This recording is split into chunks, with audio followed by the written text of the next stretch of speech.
ប់ឡាំលឺបលឺពីចង្ងាយយប់នេះភូមិតារាអាចថិចអាធមដូចមានពិធីបន់ខ្យល់រំភើយបើមកជាស្របបក់បោកំឡោះកំមុំមកជួបគ្នារំលេងសប្បាយព្រះអាទិត្យអស់សង្កត់ក្រោយភ្នំពលឺចែងចាំងលើវាលស្រែខ្ញុំដើរក្បែរវត្តលឺសំភ្លេងឡាំលាវសំឡេងខ្លុយបលឺថ្នមឈើរងំតិចតិចស្រាប់តែភ្នែកខ្ញុំប្រទះឃើញយន្តដើរជាមិត្តភ័ក្តិស្រាប់តែភ្នែកខ្ញុំប្រទះឃើញយន្តដើរជាមិត្តភ័ក្តិសក់ខ្មៅវែងរងលុយរាត្រីការសុភការធ្វើឲ្យភូមិទាំងមូលកាន់តែស្រស់បំប្រងអូនញញឹមសតុនធ្វើឲ្យបេះដូងមកលោតញាប់គ្រាន់តែឃើញអូនភ្លាមបងស្ទើរតែដាច់ដង្ហើម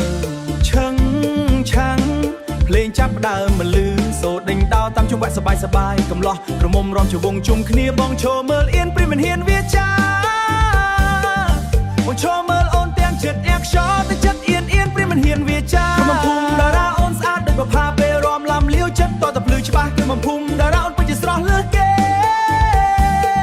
ពេលអូនញញឹមចិត្តបងរលាយអស់ហើយពេលអូនញញឹមចិត្តបងរលាយអស់ហើយសូត្របលឺធ្វើឲ្យបងកាន់តែលងស្នេហ៍បងចង់ហុចដៃសមូនរំជាមួយបងភ្លើងទៀនក្នុងវត្តចេលភ័ត្រាអូនភ្លើងទៀនក្នុងវត្តចេលភ័ត្រារាធ្វើឲ្យរាត្រីនេះកាន់តែស្រស់ស្អាតជើងបោះជុំហ៊ានថ្នមតាមចង្វាក់ភ្លេងបងមិនអាចឈប់មើលអូនបានទេភ្នែកអូនអាចពោពេញដោយក្តីស្រឡាញ់មិត្តភក្តិអូនសើចសប្បាយរំជុំវិញវងភ្លេងបងប្រមូលសេចក្តីខ្លានដើរទៅចិត្តអូនបងប្រាប់អូនតិចថាអូនពិតជាស្អាតណាស់បងប្រាប់អូនតិចថាអូនពិតជាស្អាតណាស់អូនញញឹមដាក់បងច្បងរំភើបញាប់ញ័រ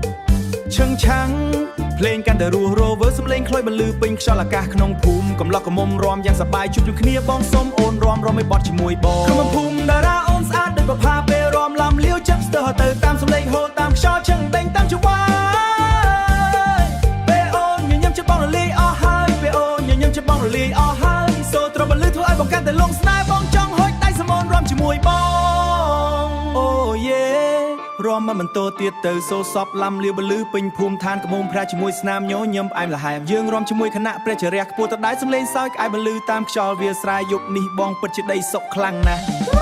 ព្រោះបានរំក្បែរអូនក្នុងភូមិតារាអូនស្អាតដូចប្រផាភ្លេងឡាំលាវឲ្យចិត្តបងរំតាមខ្លុយបលឺផ្អែមហែមឈឹងដេញតាមចង្វាយក្នុងភូមិតារាស្អាតដូចដួងច័ន្ទបលឺអូនបំភ្លឺរាត្រីនៅជនបទបើមានទីបុណ្យនៅថ្ងៃណាមួយទៀតបងនឹងសុំរំជាមួយអូនរហូតទៅកំភូមិតារាពុទ្ធភូមិដែលញឹមស្នាមញូនស្ថិតក្នុងចិត្តបងជានិច្ចថ្ងៃណាមួយបងនឹងត្រឡប់មកវិញបងនឹងសុំរំនឹងត្រឡប់មកវិញបារម្ភជាមួយអូ